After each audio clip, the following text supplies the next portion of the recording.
The record company, Clive Davis, we held them hostage like is the whole shebang. So, of course, Lisa was the ringleader. So we went up there and held everybody hostage, and Puffy was the one that snitched us out. Yo, B, yo, your girl's up here mad bugging, yo. And I was like, oh, Puff, why you gonna snitch us out, dog? But he called it, yeah, because we kicked him out of the meeting. Well, wait a minute. Puffy, mind your damn. They gave us $50,000 a piece. I was like, what the hell? Trust me, you can sell 10 million albums and be broke if you have greedy people behind you. We wanted to know who the hell had our check. LA said Clive did, so that's where we went. Of course, Lisa was the ringleader. Like, we need to go get our money. I need to know where my MF and money's at. We're in a group called TLC. Right. And her name is Lisa Left Eye Lopes. Wow. And she died in the middle of our last album that we were doing, too, on top of everything else. God. So it was just a real tragic, like... The three of us just looked at Clive like, if you have us arrested, we are gonna F you up for real. Like, don't arrest. It's always gonna be a sore spot for us because that was our sister. We have worked very hard. We have been in this business for 5 years. And we are broke as broke can be. Well, you know, contracts and stuff is kind of hard to handle business when you're stuck in contracts. Lisa Left Eye Lopes emerged as one of the most prominent American musicians of the late 1990s and early 2000s. As a standout member of the R&B group TLC, she was the group's chief lyricist, leaving an enduring influence on songs like No Scrubs, Waterfalls, and Creep. These hits continue to evoke nostalgia for the turn of the 21st century. Offstage, Lopes was known both for her advocacy and her controversies. She used her platform and TLC's music to highlight serious issues such as gang violence and AIDS. However, she also made headlines for more personal reasons, like the time she burned down the $1.3 million home she shared with her boyfriend, football player Andre Rison. The news of Lisa Left Eye Lopes' sudden death at age 30 in 2002 was steeped in controversy. Just weeks before her fatal car crash in Honduras, she had been involved in another tragic accident. She was riding in a van that struck and Kay, a 10-year-old Honduran boy, who shared her last name, Lopes. This incident deeply affected her, and she felt an overwhelming sense of guilt. In a VH1 documentary titled The Last Days of Left Eye, footage filmed by Lopes herself in the days leading up to her death revealed her belief that a spirit was haunting her. This eerie premonition, along with her tragic death, has fueled numerous conspiracy theories. And I was frustrated. There's no telling where he was, you know, where he had been and who he was dealing with while I was serving time. I was so frustrated that I went and over top of the word love, I started writing the word hate, H-A-T. I have dreams. I think it's the energy in the air. There were times I just thought I was gonna die. I just gotta tell you that I had a real frightening dream last night. You know, went off to the left, swerved, and she the truck, the way she swerved, it was a stick shift. It was like and actually there's a recall in that model that we had. It was a Montero. The stick, it's like the gears locked up on us and it flipped over and it hit a tree and the whole truck. It was 10 people in the car for the record. A lot of people say it was 8, 7. It was 10 people in the car. It was the camera crew, Egypt, Lisa's sister, and that was it. And that made up 10 people. Many fans believe that her death was not just an accident. They suggest that influential figures in the music industry, such as Clive Davis, might have been involved, aiming to silence her before she could expose hidden truths. While there is no concrete evidence to support these theories, the circumstances surrounding her death continue to spark speculation. The internet went crazy with these ideas, with many pointing out that all the evidence, though unconfirmed, seems to point towards something more sinister. Yeah, I could have, but I would have had a problem with some of the things in the script, so it wouldn't have worked out. Did you ever reach out to them when you found out they wanted to make a movie and say, hey, why don't y'all look at me over here? You know, I thought about it, but then I thought about their reaction, and I know that they would not have let it happen. In the weeks leading up to her untimely death, Lopes was involved in another car accident in Honduras that resulted in the death of a 10-year-old boy. She was deeply affected by this incident, expressing her belief that she was meant to be the one who perished. This sense of foreboding only adds to the theories surrounding her death. A passenger in the vehicle that crashed recorded the final moments before the impact, leaving an eerie record of the tragedy. This footage has fueled speculation and theories among fans and conspiracy theorists alike. Lopes had connections with several influential figures in the music industry, including Clive Davis and Sean "Diddy" Combs. Her relationship with Clive Davis in particular has sparked numerous conspiracy theories. Many fans suggest that her death might have been orchestrated to silence her, as she was allegedly on the verge of exposing some dark secrets about the music industry. While there is no concrete evidence to support these claims, the circumstances surrounding her death continue to raise questions. It's not confirmed, but all evidence points towards the possibility that her tragic end was more than just a coincidence. The internet went crazy with speculation, suggesting that the powerful forces within the industry had a hand in her demise. But to truly get to the bottom of this heartbreaking story, we need to start at the beginning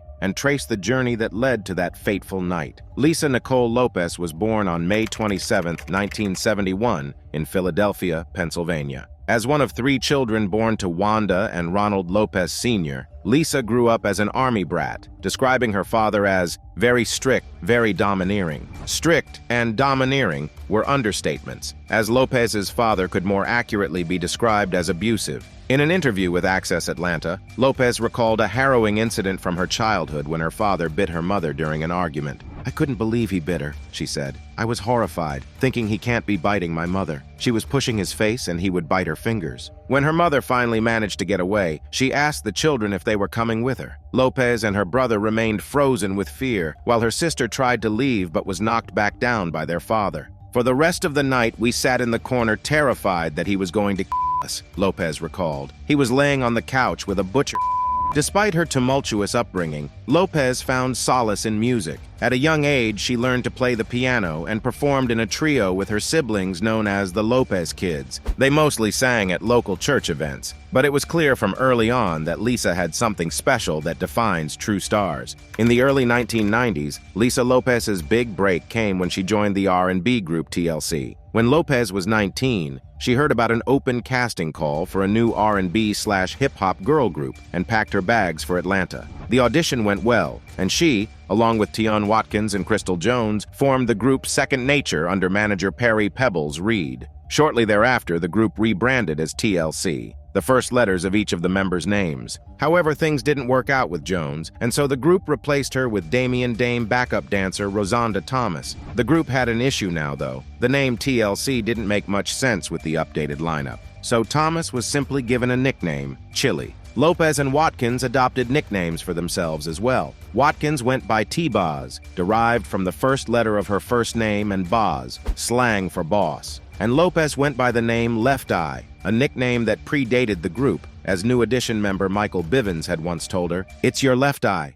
I don't know what it is, but it's beautiful." To emphasize the nickname, Lopes sometimes wore a pair of glasses with a condom over the left lens or a black stripe under her left eye. Eventually, she had her left eyebrow pierced. According to a biography of Lopes from WBSS Media, the group became an instant household name upon the release of their first album, Oh, on the TLC tip in 1992. And when their second album, Crazy C Cool, was released in 1994, TLC had become one of the biggest girl groups of all time. That same year, Lopes made headlines for another reason. She was in a turbulent relationship with football player Andre Reeson, and following an argument, Lopes set fire to the $1.3 million house that the two had been living in. Lopes later said that she only intended to set fire to Reeson's tennis shoes in a bathtub, but the fire quickly spread throughout the home. She claimed that Reeson had returned from a night out and began beating her, so she set the fire in retaliation. However, Lopes ultimately pleaded guilty to arson and was sentenced to 5 years of probation and fined $10,000. This financial strain contributed to TLC declaring bankruptcy a year later. In addition, Lopes sought treatment for alcoholism, a significant struggle in her life. Despite these personal challenges, Lopes was eager to expand beyond her work with TLC. In a 1999 interview with Vibe, she expressed her desire for growth, stating, "I've graduated from this era. I cannot stand 100% behind this TLC project and the music that is supposed to represent me." Her ambition to pursue solo projects caused friction within the group. Watkins and Thomas reacted negatively, calling Lopes selfish, evil, and heartless after she issued a public challenge, daring each member to release a solo album to determine who the greatest TLC member was. Unsurprisingly, Watkins and Thomas declined the challenge, but for Lopes, it marked the beginning of what could have been a successful solo career. Unfortunately, that career was tragically cut short in 2002. Years before Lisa Left Eye Lopes tragically died in Honduras, she had long been drawn to the Central American country. Her connection to Honduras began after Hurricane Mitch devastated the nation in 1998. Lopes, always empathetic and driven to make a difference, felt compelled to help the Honduran people by participating in relief work. Her efforts extended beyond immediate disaster relief, as she also aimed to improve literacy in the country, reflecting her broader commitment to making a positive impact on the world. However, Lopes's relationship with Honduras was multifaceted. According to People magazine, her trips to Honduras were not solely for humanitarian reasons. The country also served as a sanctuary from the relentless pressures and tribulations of the music industry. In Honduras, she found a place where she could escape, often disappearing into the bush for days to find peace and spiritual renewal away from the limelight. On March 30th, 2002, Lopes embarked on one of her significant trips to Honduras. This journey was intended to be a spiritual retreat, and she was accompanied by a group of 12 guests. Always generous and caring, Lopes covered the expenses for everyone in the group, ensuring they could partake in yoga classes and visit the region's therapeutic hot springs. This trip was supposed to be a time for healing and spiritual growth, a stark contrast to the chaotic and high-pressure environment of the entertainment world. Despite Lopes's thoughtful planning and generosity, the trip was marred by tragedy. In early April, while Lopes and her group were navigating the Honduran roads in a rented minibus driven by her personal assistant, Stephanie Patterson, an unexpected and heart-wrenching incident occurred. A 10-year-old Honduran boy suddenly jumped in front of their vehicle. Lopes, who was a passenger in the minibus at the time, witnessed the horrifying moment when the vehicle struck the boy. In an instant, Lopes sprang into action, her nurturing instincts taking over. She rushed out of the minibus and ran to the boy, cradling his head in her hands as those around her attempted to resuscitate him. The group hurriedly transported him to the nearest hospital, but despite their desperate efforts, the boy did not survive the accident. The emotional weight of this tragedy was immense for Lopes. She later discovered that the boy's name was Baron Fuentes Lopes. Although they were not related, the coincidence of their shared last name profoundly affected her. This connection deepened her sense of guilt and responsibility, as if fate had intertwined their paths in a cruel twist of destiny. This incident haunted Lopes, as she reportedly felt an overwhelming sense of guilt and a haunting premonition that the boy's death was somehow a sign or a precursor to her own fate. Lopes's time in Honduras, a place she sought for spiritual refuge, thus became a backdrop for one of the most tragic episodes of her life. The incident added to the emotional and psychological burdens she carried, further complicating her already tumultuous personal life and career. Her connection to Honduras, filled with both her humanitarian efforts and personal struggles, painted a poignant picture of a woman constantly searching for peace and meaning amidst chaos. This tragic accident was a significant event leading up to her own untimely death just a few weeks later, adding a layer of eerie premonition to the narrative of her final days. As Lopes continued her stay in Honduras, she couldn't shake the feeling that something foreboding was looming over her. This sense of impending doom, coupled with the recent tragedy involving the young boy, cast a long shadow over her final days in the country she had grown to love. As the narrative of her life unfolded, it became clear that Lopes was a complex and deeply sensitive individual. No one, including Baron's family, reported the incident. His mother, Gloria Fuentes, later explained, "Why should we have called the police? Lisa was an excellent person, the way she treated me and took care of my son." Lopes took responsibility for the aftermath, paying Baron's hospital bills and later covering the costs for his funeral. Despite not being at fault for the accident, the incident left a deep emotional scar on her. She often spoke about how profoundly it affected her, stating, "I don't think I'll ever get over it." During her time in Honduras, Lopes documented much of her trip with a video camera, capturing both mundane and significant moments. In these recordings, which were later featured in the VH1 documentary The Last Days of Left Eye, she reflected on the accident and expressed a haunting feeling that a spirit was following her. This eerie sentiment seemed to foreshadow the tragic events that would soon unfold. On April 25, 2002, just a few weeks after the accident involving Barron, Lisa "Left Eye" Lopes tragically died in a sudden car crash in Roma, Honduras. On that day, she was driving a rented SUV to a video shoot, accompanied by several passengers. The SUV, designed to hold 7 people, was overloaded with 10 occupants. As they traveled, Lopes attempted to pass a pickup truck and, while speeding, lost control of the vehicle. The SUV veered off the highway, leading to a catastrophic accident. Lopes, who was not wearing a seatbelt, was thrown from the vehicle and suffered fatal injuries to her head and chest. The other passengers in the SUV sustained broken bones and other injuries, but their lives were spared. The most chilling aspect of this tragic event was that the cameras were rolling the entire time. Lopes had been documenting her journey, and the camera inadvertently captured the moments leading up to and following the crash. This footage provided an unfiltered glimpse into the final moments of her life, adding an unsettling layer to the narrative of her untimely death. The devastatingly brutal end to Lisa "Left Eye" Lopes' life brought profound sadness to countless people who had found joy in her music and presence. Despite the personal controversies that often surrounded her, her sudden death left a void not only in the hearts of her fans, but also in the lives of those closest to her, including her group mates from TLC. For her fellow TLC members, Lopes's death was an unimaginable loss, akin to losing a family member. In a heartfelt statement, they expressed their deep grief, reflecting on the close bond they shared. "We had all grown up together and were as close as a family. Today, we have truly lost our sister." The impact of Lopes's absence reverberated throughout their work, particularly in the studio where they had once created music together. According to biography, the pain of hearing Lopes's voice from previous recordings made it difficult for them to carry on without her. The studio, once a place of creativity and collaboration, became a somber reminder of the void left by their beloved friend and bandmate. Despite the immense loss, TLC made a conscious decision never to replace Lopes. As Rosanda Chili Thomas aptly put it, "You can't replace a TLC girl." Instead, they chose to honor her memory and legacy in their own way. Utilizing old footage of Lopes and incorporating her voice into their performances, they kept her spirit alive, ensuring that her contributions to the group would never be forgotten. In the years following Lopes's passing, TLC has continued to pay tribute to her in various ways. While the pain of her absence remains, Tion T-Boz Watkins expressed a desire to shift the focus from darkness to celebration.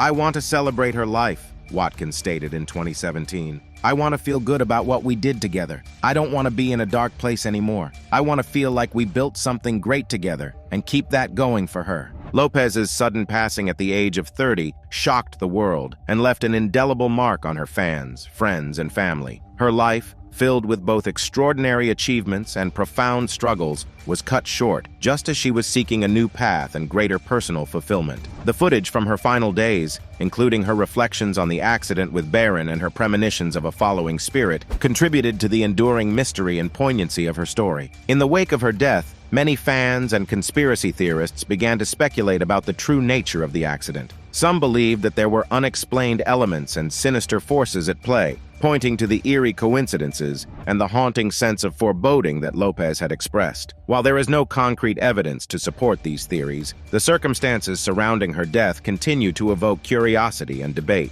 The emergence of Clive Davis in the narrative surrounding Lisa "Left Eye" Lopes adds a chilling layer of intrigue and suspicion to her tragic demise. According to conspiracy theorists, Lopes's close association with Davis may have exposed her to damning secrets about the music mogul, secrets so sinister that they posed a threat to his reputation and power. This theory suggests that Lopes's untimely death was not a mere accident, but a calculated attempt to silence her and prevent the revelation of Davis's darkest deeds. While the specifics of the alleged secrets remain shrouded in mystery, recent revelations from individuals like Jaguar Wright have shed light on the dark underbelly of the music industry, implicating Davis in a web of corruption and exploitation. Wright's explosive allegations against Davis, as well as the late Whitney Houston and Bobby Christina Brown, have sent shockwaves through the entertainment world. According to Wright, Davis was not only responsible for the deaths of Houston and her daughter, but also played a central role in their tragic descent into addiction and despair. She accused Davis of wielding undue influence over their careers and finances, manipulating them for his own gain. Furthermore, Wright claimed to have witnessed Davis abusing Houston and Bobby Christina at a party, alleging that he introduced them to and subjected them to his control. I feel like anything with her name on it is strictly for the purposes of financial gain for those who have access to her estate, including Clive Davis. Including Clive Davis. Clive Davis. This ain't a film to celebrate Whitney Houston. This is a film to, pay the piper. He was the one trying to bring her back, though, at the time of prior to her death, right? He needed her back. Oh, yeah. He needed her back, but he needed her back and under his control. You want to know what Clive Davis did for Whitney Houston while he was busy trying to bring her back? See, people forget, before she came to the United States, he sent her on an international tour. Perhaps most damning are Wright's claims about Davis's alleged involvement in a sinister network of exploitation and coercion within the music industry. She described a secret vault where Davis purportedly stored compromising videos of his artists, using them as leverage to maintain his grip on power. Wright went so far as to label Davis a devil worshiper and a suggesting that he was part of a nefarious, satanic cult that wielded influence behind the scenes. Wright's decision to speak out against Davis, particularly in light of his plans to release a documentary about Houston's life, underscores the urgency and gravity of the situation. She has called on Houston's fans to boycott the film and demand justice for the late singer and her daughter, urging other artists to distance themselves from Davis and his toxic influence. In doing so, Wright has bravely confronted the consequences of challenging a figure as powerful and entrenched as Clive Davis. The parallels between Lopes' untimely demise and Wright's allegations against Davis are striking, suggesting a disturbing pattern of manipulation and cover-up within the music industry. While the full extent of Davis's involvement remains uncertain, the revelations from individuals like Wright serve as a sobering reminder of the dangers lurking beneath the glitz and glamour of Hollywood. As the truth continues to unfold, the legacy of Lisa "Left Eye" Lopes stands as a testament to the courage and resilience of those who dare to speak out against injustice, even at great personal risk. The ongoing campaign to expose the alleged misdeeds of Clive Davis has gained momentum with the involvement of another prominent figure, Suge Knight. Known for his outspoken nature and controversial statements, Knight has used his platform, including his prison podcast, to bring attention to shocking claims about Davis and his alleged connections. In a recent episode of his podcast, Collect Call with Suge Knight, Knight dropped a bombshell revelation about Davis and his relationship with Diddy. Recounting a conversation he had with Jimmy Iovine at the Westwood Interscope office, Knight revealed details that were as unexpected as they were sensational. According to Knight, Iovine shared with him a startling disclosure that he had overheard during a meeting. "We in the office, in the Westwood Interscope office," Knight recounted. "I walked in Jimmy's office. I didn't have to knock on the door.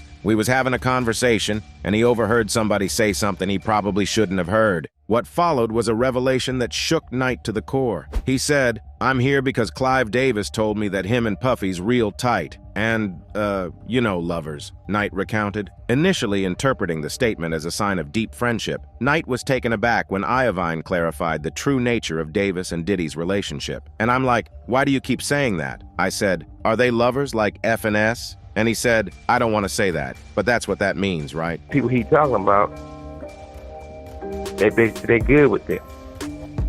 No big deal. When Jake finally passed away, we come back. We're in the office. Office in Westwood. Interscope office is right across the hall. I walked in Jimmy's office. I didn't have to knock on the door or get somebody let Jimmy know Mr. Knight there. Walk right in. He do the same. Anyway, when he walked in my office, we was having a conversation. He overheard somebody say something he probably shouldn't have heard. He wanted to holler at me. So I tell the homies, give me a minute. Jimmy said, man, I'm here because Clive Davis called me and him and Puffy is real tight and, lovers.